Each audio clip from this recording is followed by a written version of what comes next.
Today, I'll be speaking with Jarmila Pencikova about maximizing collections from the firm's clients, some of whom are facing financial uncertainty. The other side of this coin is how the firm provides its suppliers with an incentive to discount their invoices in return for less than standard net payment of bills. Obviously, a win-win for all. Welcome to Law Firm Weekly. It's really good to have you here.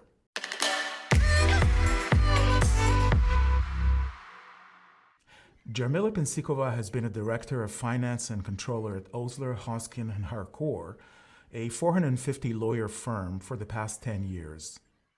She's also been a very active, enthusiastic member with ILTA, with whom we're collaborating on Law Firm Weekly. Jarmila, welcome to the studio. Thank you, Shai.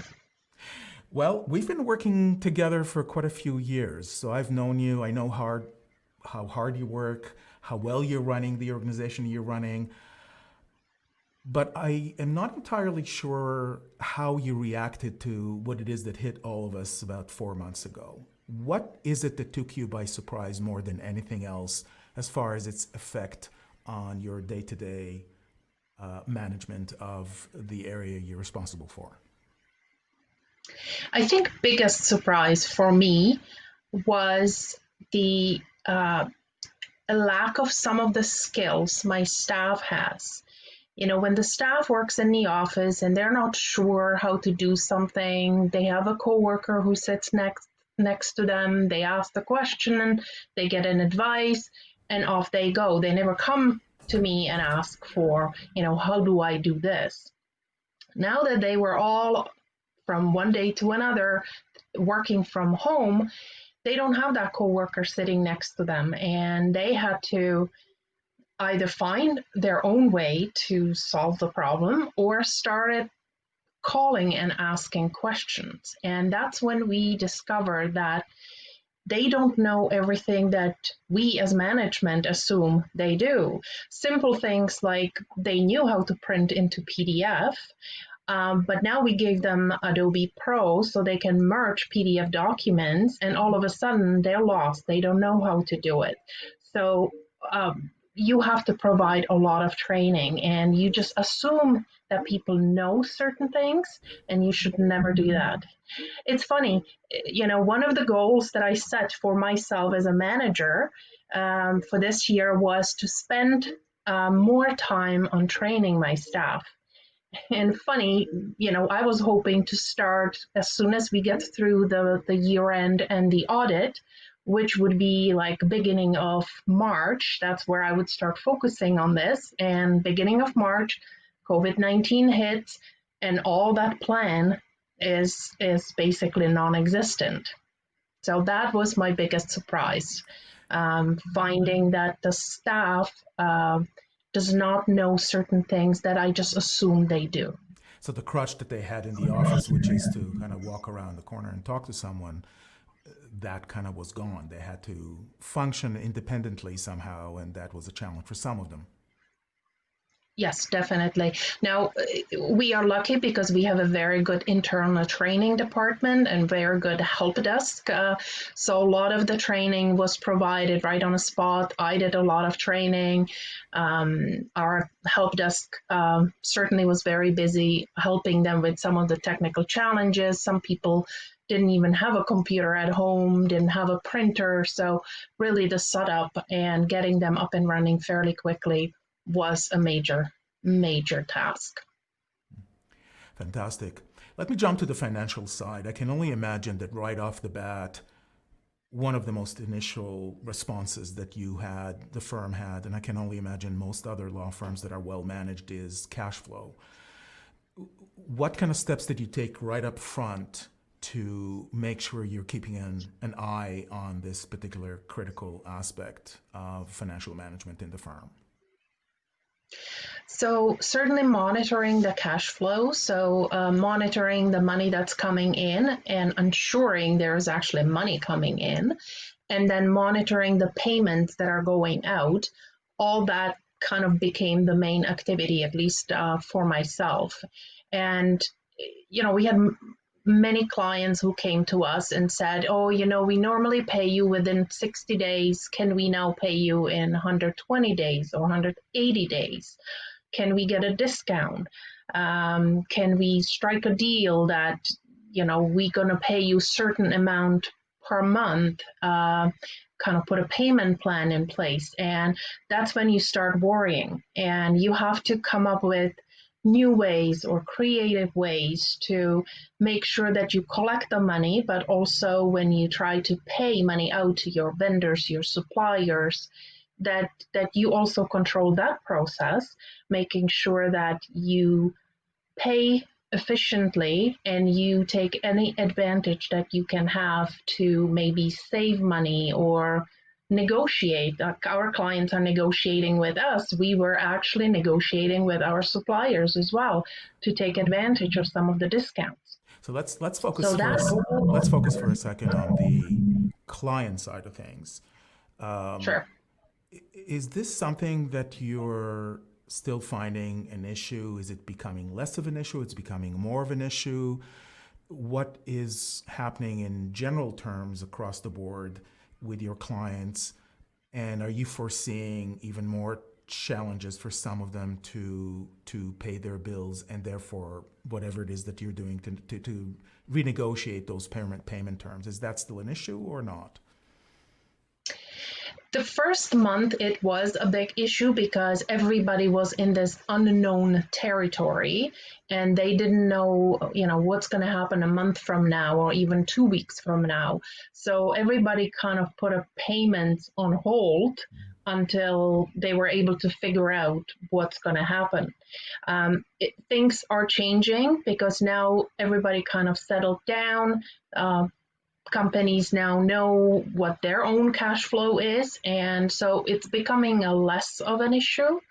But still, the collection process became the key process in our department, and even I would say the whole firm. We had to focus on collection to make sure that we actually call or contact every client, which we normally don't do. We send, like every other law firm, we send reminder statements, but you have thousands of clients and you only have a small group of collectors, so you can never call everybody, you can never email everybody. You kind of go after the big guys and big dollars, and you never really touch the ones that what I would call a small clients that only owe you maybe $10,000-$20,000. But in circumstances like we are in now, even the $10,000 check that's coming in makes a difference. So, to what extent do you get, say, the client responsible for a partner, sorry, responsible for a certain client involved? What are the flags that you feel require the intervention of a responsible partner? What I found that, prior to this crisis, partners were not as engaged in the collection process. They are engaged now, and for two reasons. One, they want to be in touch with their clients, obviously, but they're also looking at their receivables and their book of business, and there is concern because they are the owners of the firm, and they want to make sure the cash comes in. So they're the ones now reaching out to clients as well, where before they left it totally to finance and accounting to do that. Now they're very much engaged, and they want reports, they want, status of these accounts, and they're a lot more engaged. You told me about a very interesting approach that you took to taking some of the staffers in the firm who, for reasons related to what they were doing at the firm before COVID hit, there was not much for them to do. You can talk about it specifically and kind of leverage their availability to do some receivables. Maybe you can talk a little bit about that. Yeah, so, not everybody can take their work home. And we had a group of about 10 people that, sit at our reception or are the hospitality people when there are meetings, they arrange the meetings and deliver the food, they can't work from home. There's nothing they can do. So they were sitting at home doing nothing and worrying that, oh my God, am I going to lose my job because I really cannot work from home? And as I said, the collection process became the big focus for the firm. And we thought, well, we can't call all these clients. We would need a bigger team. And then an idea started with someone saying, well, what if these people actually started doing collections for us? How would they react? Would they be good at it? And we thought, okay, let's give it a try. So we went to that group. It was about a group of 10 people. And we said, would you be willing to give it a try?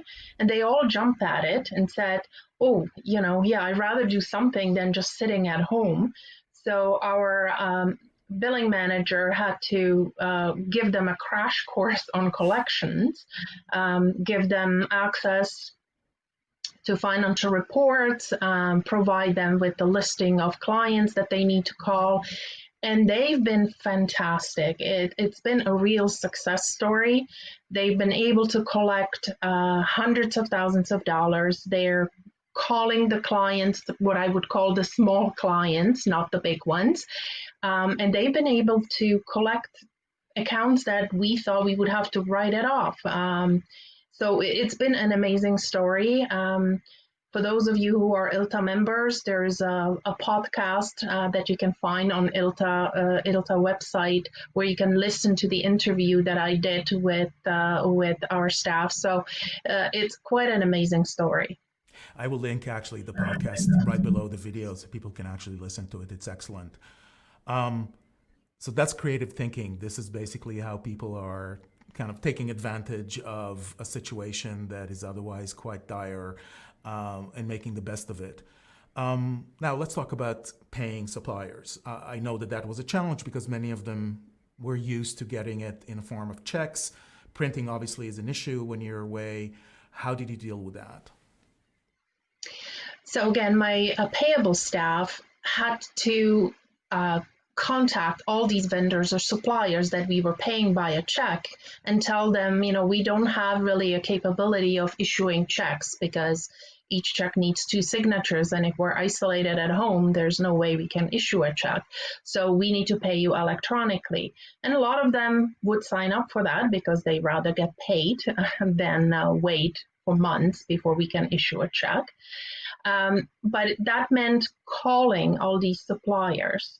We also were trying to see if we can take advantage of paying them by a firm credit card, which attracts points that we then convert to travel miles or different things. So some of the suppliers in the past were happy to accept credit cards. Now, some of them, even though they accepted credit cards before, now they said, yes, we would accept the credit card, but we would add 2% to it because they were trying to have their clients to share the cost that they normally incur with the bank charges. I think the biggest challenge in that area now that we are paying everybody electronically is the social engineering. Somebody sending you an email pretending to be a managing partner and asking you to send money to this client urgently. Here's the banking information and please respond right away and let me know that wire went out. And again, that we've always had that. You've seen these emails, but not as frequently as you see them now. And so again, training our staff to watch out for these things. And when all of a sudden, supplier that you always pay electronically, and we had their banking information, all of a sudden you get an email from them saying, "Oh, we switched our bank account." You have to now pick up a phone and confirm that actually happened, because we've had cases where the supplier's system got hacked and somebody was watching the email traffic between us and the supplier sent us an invoice electronically, and now the hacker would know that we would be paying that invoice and all of a sudden interjected and said, "I just changed a bank account, please redirect the payment here." Luckily, we were able to catch it, but not everybody is that lucky. And so again, you have to have internal controls in place, training of your staff that they now have to watch for different things that they had to before. And Jamil, maybe the last question I have in the 30 seconds that we have left, even though firms, including Osler, are starting to think about moving some of their staff back, maybe not all of them, it's still going to be a period of time of many people working from home remotely. It's going to be structured differently. What is the most important thing from your point of view that you'd like to improve for the next 4 or 5 months, 6 months, so remote work under the conditions we're in are going to be is going to be even more productive?